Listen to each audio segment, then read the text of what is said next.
이제 워낙 근종, 무록 막 이러면 뭔가 막 안에 뭐가 있는 것 같고 그러면 없애야 될 것 같고 그렇죠. 임신에도 영향을 미칠 수가 주기 있다고. 때문에. 그럼 제거를 해야 되는 건가요? 있으면 무조건 해야 된다라고 하는 말은 성립이 안 돼요. 개개인에 따라서 다 다양한 형상을 나타내고 제가 계속 강조하지만 대부분은 문제가 없어요. 왜 이 얘기를 여쭤봤냐면 임신을 해서 임신했습니다 축하합니다 라는 얘기를 들으려고 한 건데 첫 마디가 근종이 있어서 이렇게 되면 이제 그거에 대한 막 얘기를 듣다 보니까 임신의 기쁨보다도 그 걱정이 더 많아서 울고 오신 분이 많았어요.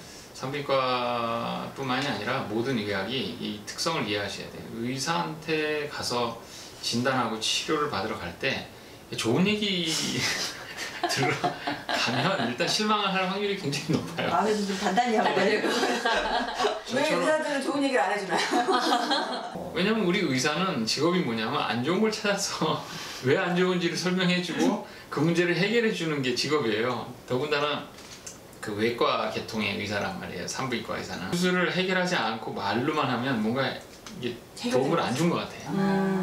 그런 느낌들이 있어요. 근데 이제 오래 진료를 하다 보면 때로 말로 때우는 게 더 그 사람의 듣고 싶은 얘기를 듣게 해주는 게 결국 그 사람의 건강 문제에 더 좋아지는 경우를 많이 봐요. 근데 이거는 시간이 많이 흐르고 경험이 쌓여야 돼요.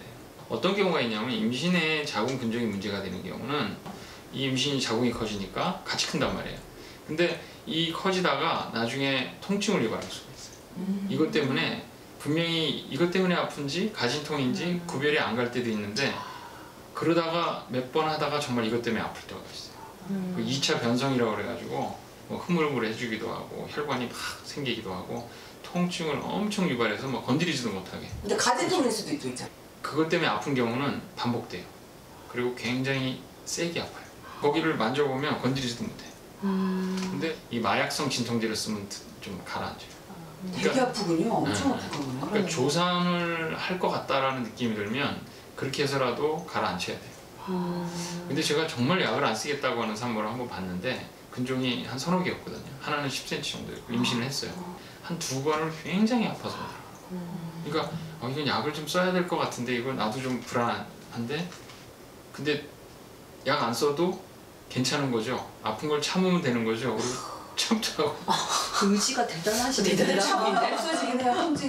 그 통증이. 그래서 내가 알게 됐어요. 아, 사라져. 며칠 있다가 가만히 생각해보니까 입은 안 왔어 오랬는데 근데 다음 주에 외래로 왔어요 멀쩡히. 아니 괜찮았어요 그랬더니 한 이틀 고생하고 났어요. 진짜.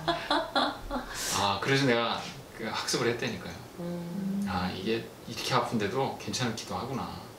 가진통이랑 근종에 의한 진통이 좀 통증이랑 이게 어떻게 다르다는 걸 좀 얘기해 줄 수 있나요? 그 정보 처음으로.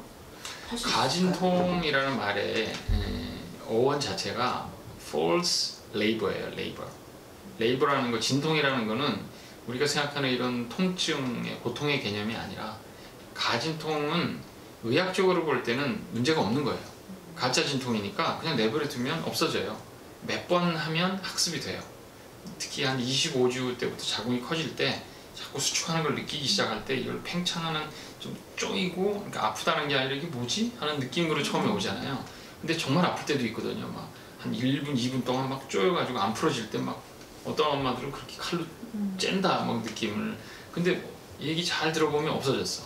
쉬면 좋아져. 근데 다음날 그게 뭐였는지가 걱정이 돼서 오는 거야. 그런 경우는 가진통이죠. 그러니까 쉬면 좋아져요. 휴식을 하면. 그다가 또 많이 움직이고 일하고 애 보고 특히 둘째 엄마들이 가진통이 더 강하게 느끼는데 뭐 막 일하는 거야. 잘 있겠지 그러고. 근데 왜 이렇게 아프지? 근데 가만히 쉬고 있으면 또 풀어져. 근데 이거를 한번 학습하면 가진통을 본인이 명확하게 알아요. 쉬어도 좋아지질 않아요. 아 뭐라고요? 쉬어도 안 좋아진다. 쉬어도 안 좋아진다. 그냥 아프다는 거잖아요. 그렇죠. 쉬던 안 쉬던 그냥 계속 이 통증이 계속 아파요. 그리고 간헐적으로 오는 것 같지만 사실 간혹적인 통증보다 굉장히 계속 아파요. 거기가 언제 아팠어요? 그러면 갑자기 아팠는데 이거 멈추질 않아요. 근데 막 너무 아파요. 막 이거 어떻게 해요? 이게 조산하는 거예요. 이러면서 계속 컴플레인 하면 근종에 의한 통증인 경우가 있어요. 그리고 한 군데가 뭘 아프겠네요, 그리고. 그렇죠. 거기를 그 부분이 눌러보면 아파요 이렇게. 근데 가시통은 그렇게 않잖아요. 맞아요. 산발적으로 그냥 쫙 여기 떴다고 하는 뭐 보통 다 아파요 막 이렇게 아, 얘기하시거나 그리고 쉬는 시간이 있는 거잖아요. 맞아요. 근데 그렇죠. 얘는 그냥 계속 아픈 계속 거잖아요. 한 군데가 그러니까 계속 이제 이게 집중을 아프죠. 의학적으로 얘기하면 가진통은 생리현상인 거죠. 그냥 임신하면 그냥 다 아픈 거야 이럴 수 있고 얘는 병에 의해서 혹이 주변에 여러 가지 여러 변화를 일으켜서 혈관이나 이런 것들 때문에 이게 자궁이 너무 강하게 수축을 하니까 복막 전체를 당겨서 아까 맹장염 아프듯이 뭐 그런 양상은 아니지만 굉장히 아픈 거죠. 그리고 이건 진통제로 듣는다니까요. 그럼 약 먹어야 되는 거예요? 그거 막 엄청 아프면? 그러니까 아까 그 마약성 이야기했던 진통제. 마약성 진통제. 애기한테는 괜찮아요? 마약성 진통제가 아기한테는 좀 안전한 등급이에요.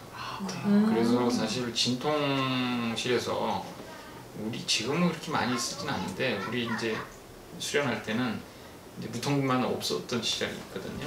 그 시절에는 그 마약성 진통제를 주고 좀 이렇게 약간 몽롱하게 재웠어요. 근데 왜 안전한지가 증명이 되냐 하면 너무 많이 썼는데 별로 문제가 안 생겨서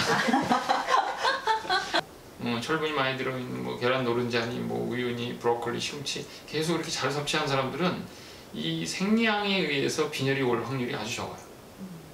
근데 내가 음식을 잘 먹고 건강한 활동을 하는데 빈혈이 와 있다 그러면 그건 자궁에 분명히 문제 있는 거예요. 그러니까 밸런스가 깨졌어요. 난가 봐. 그리고 증상이 나타나서 어지러워요. 왜 이렇게 피곤하죠?